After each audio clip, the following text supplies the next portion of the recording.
नमस्कार. मी भाऊ तोरसेकर. तुम्ही बघत आहात प्रतिपक्ष. मित्रांनो, गेले 2-3 दिवस अंगामध्ये खूप मरगळ्या अशक्तपणा आहे आणि डॉक्टरांनी अगदी रिस्ट्रिक्ट केलेलं आहे, आक्षेप घेतलेले आहेत. त्यामुळे मी काही करू शकलो नाही. 2-3 दिवस राजकीय घडामोडी वेगाने घडतायत. मी 50 वर्ष सिगरेट ओढण्याचा जो काही पाप केलेला आहे त्याची किंमत मला आता मोजायला लागते. घसा कायम बसत असतो, लगेच थोड्या वेळात बसतो जास्त बोललो की. तर डॉक्टरांनी सांगितले फोन तर उचलूच नकोस, किंवा एक तर युट्यूब बनव किंवा मग फोनवर बोल, बोलणं कमी कर. काय करायचं माहित नाही, पण जेवढं जमेल तेवढं करायचं. आणि मी ठरवलंय की थोडं लांबीला कमी असलेले व्हिडिओ बनवायचे आणि जमेल तेवढं बनवायचं. रोज अगदी एवढा अगदा रतीब घातला पाहिजे एवढं नाही बोलायचं. तपशिलात नाही बोलता आलं चालेल, मुद्दा आपल्याला सुचलाय तेवढा सांगावा, अशा मर्यादा मी स्वतःला घालून घ्यायच्या ठरवल्यात. दुसरी बाजू अशी की 2-3 दिवसापूर्वी मी दिल्लीहून मुंबईला आलो. खूप थकवा होता. सोमवार आणि त्यामुळे आता एक गोष्ट कबूल केली पाहिजे, ते जी काय ममता दिदीच्या पक्षामध्ये फाटाफूट चालली आहे आणि त्याचे खासदार सगळे एका मोदी सरकारच्या मंत्र्याच्या घरी बसले होते, याविषयीचा जो माझा व्हिडिओ होता त्यामध्ये बोलताना माझ्याकडून चूक झाली आणि त्याची मी माफी मागतो. ते सगळे ममता दिदीचे काय 15-12 खासदार होते, हे भूपेंद्र यादव या केंद्रीय मंत्र्याच्या घरी जमलेले होते. आणि माझ्या बोलण्याच्या ओघामध्ये मी धर्मेंद्र प्रधान असं नाव घेतलं. आणि माझी ही चूक ठळकपणे, ज्यांच्याकडे माझा फोन आहे किंवा ईमेल आहे त्यांनी अगत्याने मला कळवली. आणि मला खात्री आहे की त्याच्या 100 पटीने लोकांना ते कळलं असेल की भाऊ इथे चुकलाय म्हणून. त्यांनी कळवलं नसेल पण त्यांना कळलं असेल, कारण श्रोता किंवा वाचक चोखंदळ असतो याच्यावर मी आयुष्यभर विश्वास ठेवून पत्रकारिता केली. त्यामुळे आपण वाचकासमोर, आपल्या श्रोत्यासमोर, आपल्या पाठीराख्यांसमोर खोटे पडू नये एवढी काळजी घेऊन मी मला जे काही सुचतं ते मांडत असतो. आणि त्यामुळे ज्यांनी अगत्याने माझी चूक दाखवून दिली ती एका सेकंदात मी मनोमन कबूल केली. फक्त ते साफ सांगायला मला वेळ लागला. 3 दिवस मी काही करू शकत नव्हतो. पण ज्या चुका दाखवतात ते मला जास्त आवडतात, कारण ते टीका करत नसतात, आपली चूक शोधत नसतात, तर आपल्याला दुरुस्त करण्याचा प्रयत्न करत असतात. ही माझी भावना राहिली. मी सुद्धा अनेक राजकारण्यांवर टीका करतो तेव्हा त्यांच्या चुका दाखवून त्या सुधारा, नाही तर तुम्हाला त्रास होईल, हाच माझ्या टीकेचा सूर असतो. मग तो काँग्रेस पक्ष असो, उद्धव ठाकरे असोत किंवा भाजप सुद्धा असो. एक भूमिका सरळ असते की तुम्ही चुकताय आणि याची किंमत तुम्हाला मोजावी लागेल, मला काहीच मोजावी लागणार नाही.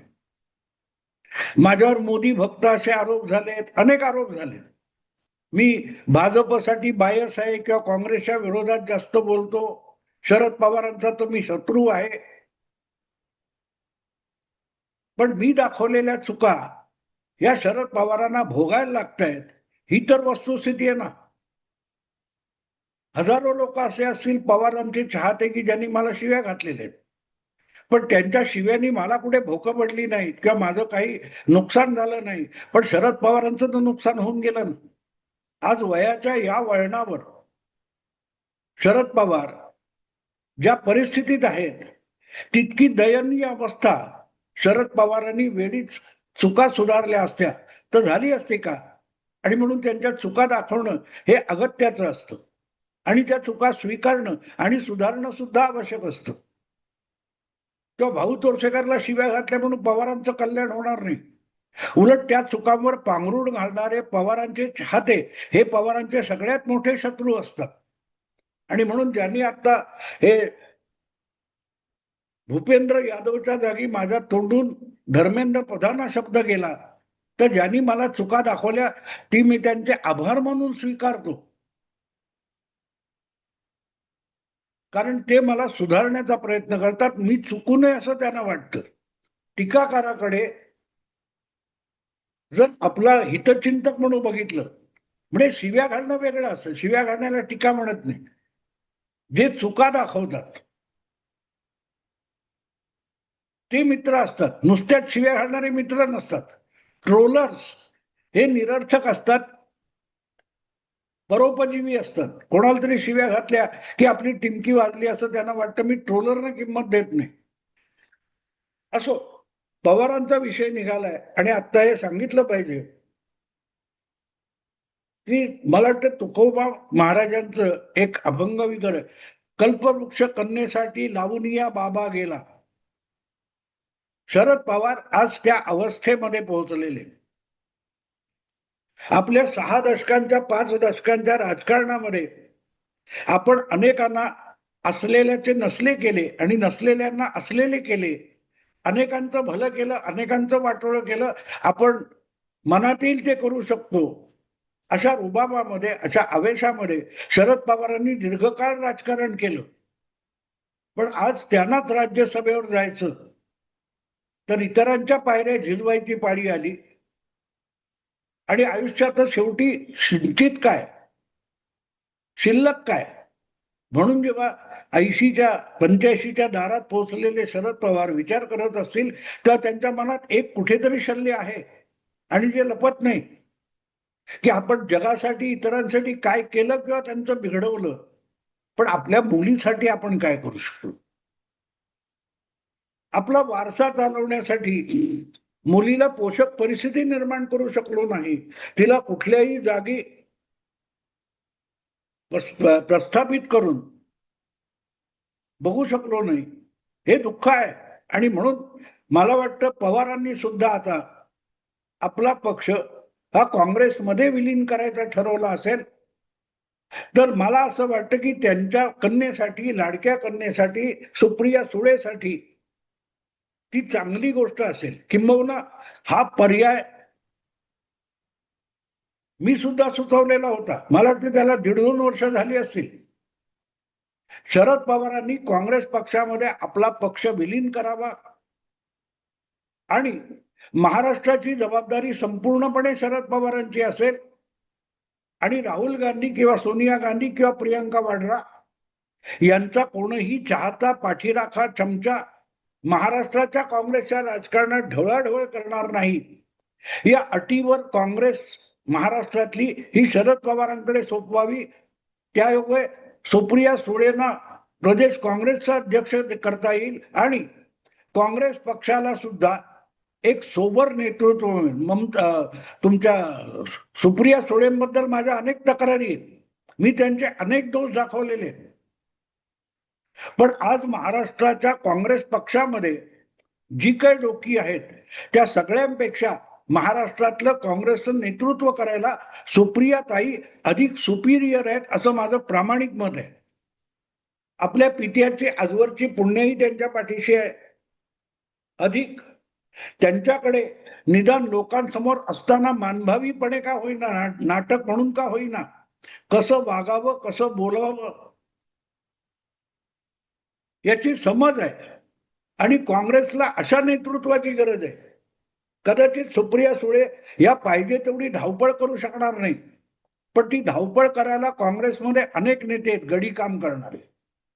मी त्याला गडी काम म्हणतो. जरा इकडे जाऊन हे करू नये, जरा तिकडे जाऊन ते करू नये, असं करणारे खूप आहेत. पण ऑथॉरिटीने, अधिकाराने पक्ष आणि संघटना चालवणं आणि मॅनेज करणं, व्यवस्थापन करणं, हे जेवढं सुप्रियाताईंना शक्य आहे त्या क्वालिटीचा कोणीही आज काँग्रेस पक्षात नाही. किंबहुना आपल्या जिल्ह्याबाहेर, आपल्या तालुक्याबाहेर, आपल्या मतदारसंघाच्या बाहेर पडणारा कोणीही नेता काँग्रेसपाशी आज दिसत नाही. ही जी काँग्रेसची त्रुटी आहे ती भरून काढण्याची क्षमता सुप्रियाताईंमध्ये नक्की आहे.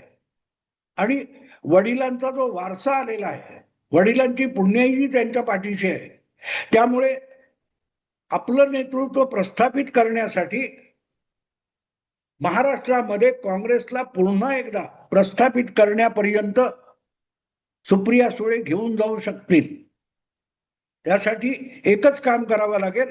आपण जो 25-27 वर्षापूर्वी वेगळा सौता सुभा मांडला राष्ट्रवादी काँग्रेस म्हणून, तो गुंडाळून शरद पवारांनी ममता दिदी प्रमाणेच परत एकदा काँग्रेस पक्षात विलीन करावं. खरं तर 2 वर्षापूर्वीची शरद पवारांचीच ही कल्पना आहे. 2 वर्षापूर्वी लोकसभा निवडणुका चालू असताना एक इंग्रजी पत्रकार महिला निर्जा चौधरी यांना शरद पवारांनी जी मुलाखत दिली होती त्यात त्यांनी भाकीत केलं होतं, नजीकच्या काळामध्ये वर्ष दीड वर्षामध्ये सगळ्या प्रादेशिक पक्षांना हळूहळू करून काँग्रेसमध्ये विलीन व्हावं लागेल, काँग्रेसच्या बरोबर जावं लागेल, अन्यथा त्यांचं राजकारण टिकणार नाही. एक प्रकारे सध्याची द्रमुक असेल किंवा टीएमसी असेल, या पक्षांची तारंबळ उडालेली आपण बघतो. त्यातून शरद पवारांचं ते भविष्य किंवा भाकीत खरं ठरलं असं ठामपणे म्हणता येईल.